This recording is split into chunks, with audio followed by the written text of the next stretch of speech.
5 বছৰ আছিল প্ৰস্তুতিৰ 5 বছৰ, দ্বিতীয় 5 বছৰ আছিল আধাৰশিলাৰ 5 বছৰ, এই 5 বছৰ হ'ব উদ্বোধনৰ 5 বছৰ।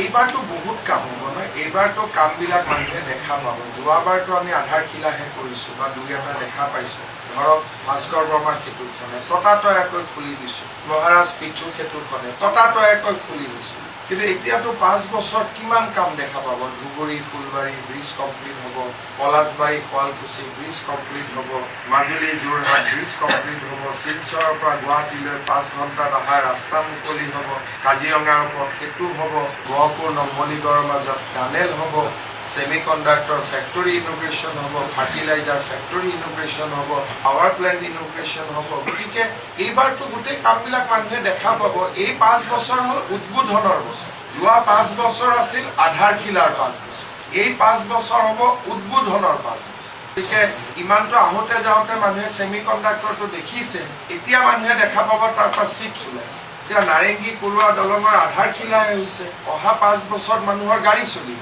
গতিকে যোৱা প্ৰথম 5 বছৰ আছিল প্ৰস্তুতিৰ 5 বছৰ, দ্বিতীয় 5 বছৰ আছিল আধাৰশিলাৰ 5 বছৰ, এই 5 বছৰ হ'ব উদ্বোধনৰ 5 বছৰ।